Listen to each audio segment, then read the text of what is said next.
Hello guys, it's Courtney Hackman. I am live. I'm so excited to be doing Daily Dose today and have a really awesome Daily Dose to share with you today. So I'm talking about Facebook Live tips and how to really increase engagement, and I'm also going to talk a little bit about the algorithm and how you can think about all the tips that I've given you in the context of what Facebook is doing and really what changes they've made. So I want to share that with you, and excited to be on today. So my first tip, and want to talk to you about that. So I just learned these tips following a lot of different people on Facebook. Hey Terry, how are you?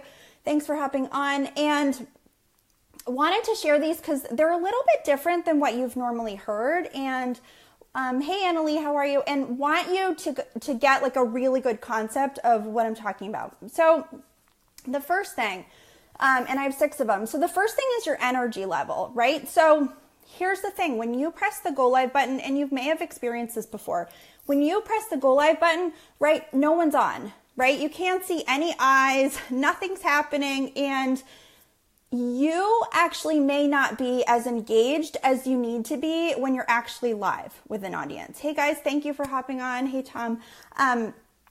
So a lot of times, here's what people do. Hey Dolores, how are you? People, they wait. Like, what do we normally do? We're waiting to see engagement on our own posts and our own content, right? Which is really normal. It's a normal reaction. You want people to join you live. You know, you want them to engage with you, especially if you already have a big audience, and maybe people aren't hopping on right away. And here's the thing, it takes people, depending on how long your lives are, it takes people probably between 30 seconds to 3 minutes to jump on, to see the notifications, to hop on live, to view your content, right? So you want to make sure like your notification should mean something for those people. So what do I mean by that? When it says, okay, Elite Marketing Pro is live, or Courtney Hackman's live on her page, or you're live on your page, you want those people to say, oh my gosh, she's live, I can't miss the content. So it has to mean something instead of, oh my gosh, this person's live, I could skip this for today, right? So that's really crucial. You want your notification when it goes, out in Facebook land, for it to mean something to your audience. And what does that mean? That means delivering good content, entertaining people, and being really excited and engaged with your content right as you hit the go live button. So don't wait a minute or two until, you're warmed up kind of thing. You have to be ready to go when you press go live. And again, that notification should mean something to your audience. So here's the second tip. You want to, and this may kind of fly in the face of what we're normally told, but I really thought it was worth talking about. You want to inspire meaningful engagement on your posts, or on your Facebook Lives, on all your posts, but on your Facebook Lives specifically. So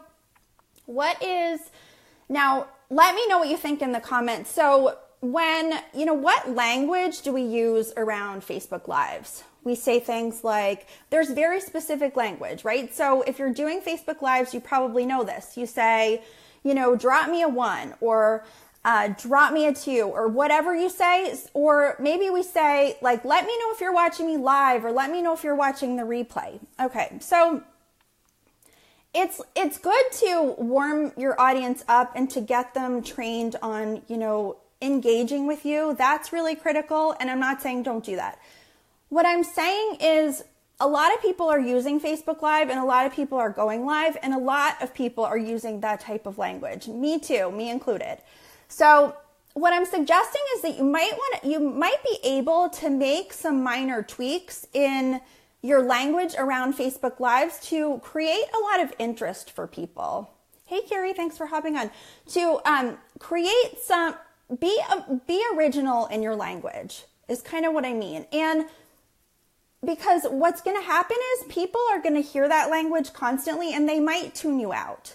So you want to bring something a little bit different, bring something original to your content, to your live, content, something like that. That's really critical for people to keep listening to you, and for your audience to continually engage in you.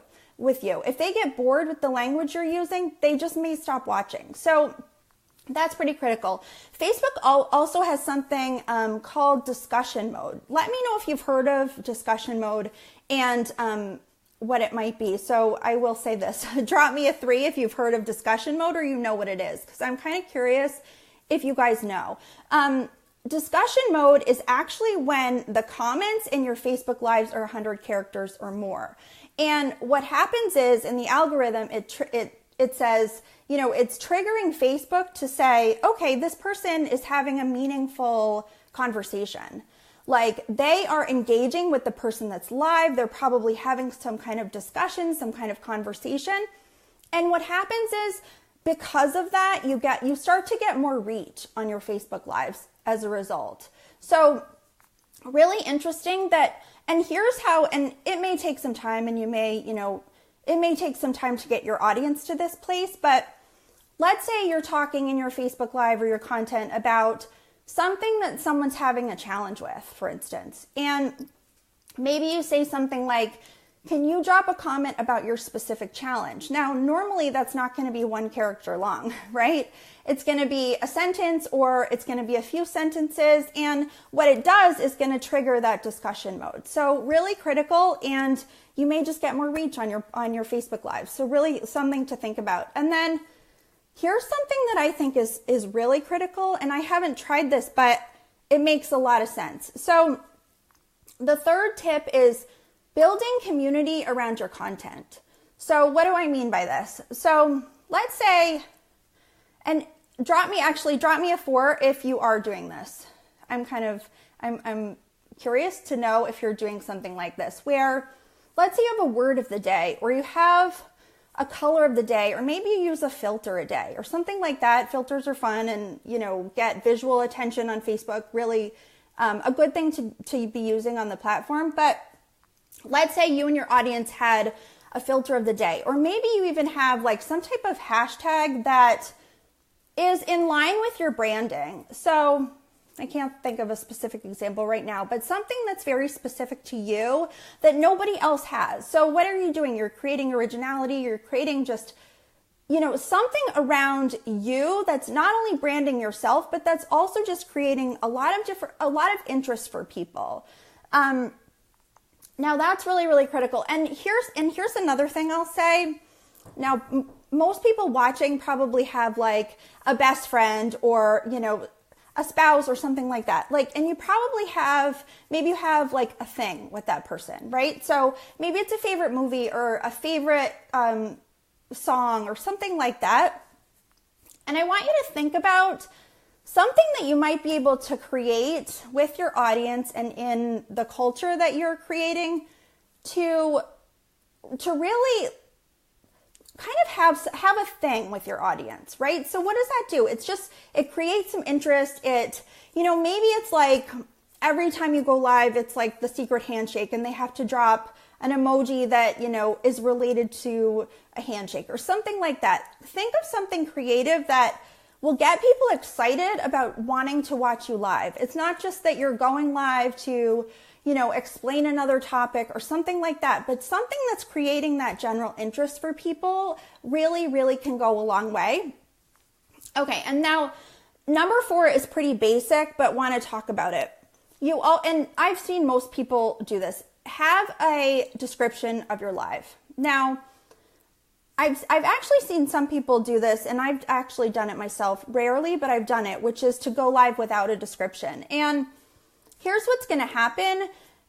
In order for people to actually engage with your content, watch your content, they're going to have to actually click live. They're going to actually have to start to watch it, versus if they already know what the topic is, maybe you've created some curiosity around the description, something like that, and they want to click it, right? They want to be, watching your live content, but you need to give them a little bit of a preview in order for them to want to watch you live. So that's really important.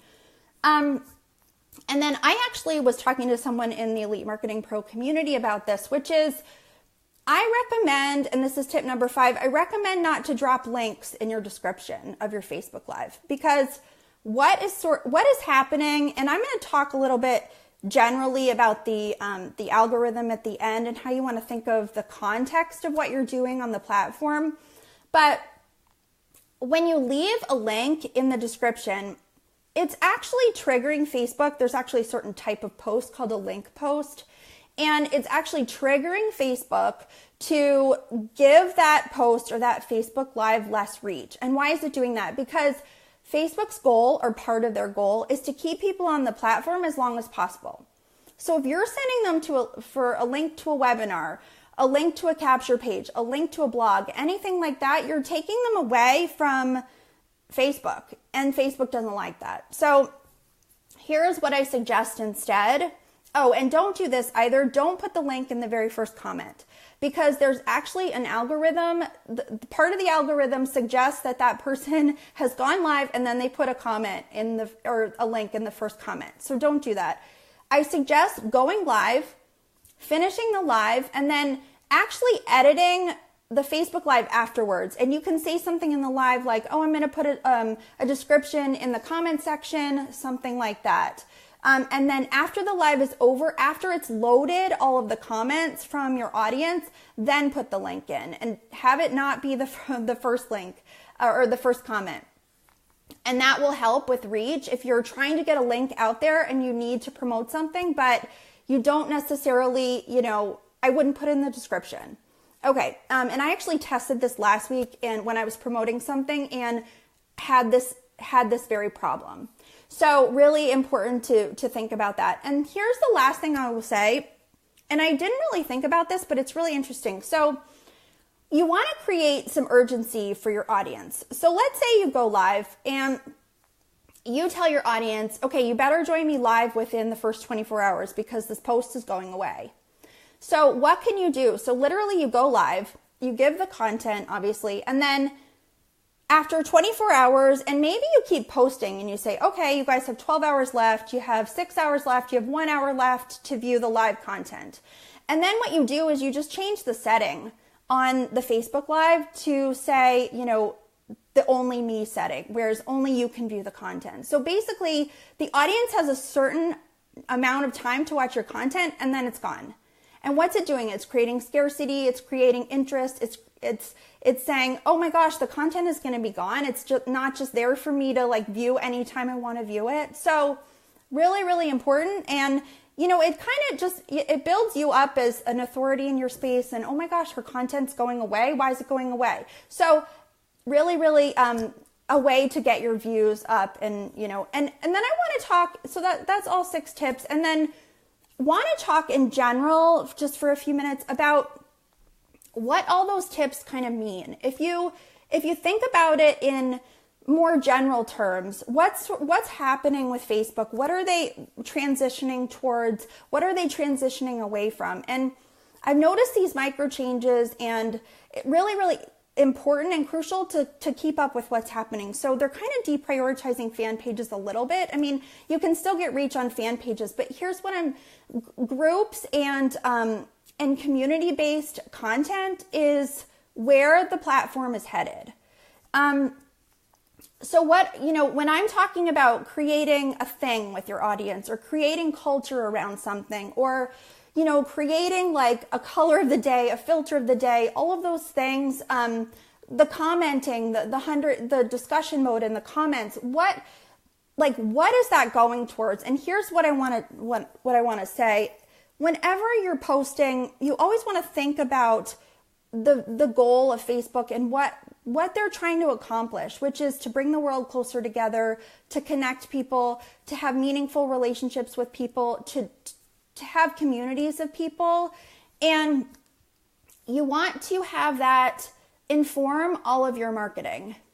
So if you're posting something, if you're posting quotes, if you're posting things that aren't bringing the world closer together, that aren't building relationships with people, that aren't talking to people in a very real way, talking to people in the way that they should be talked to, like you're talking to your best friend, then you may find that your engagement over time decreases.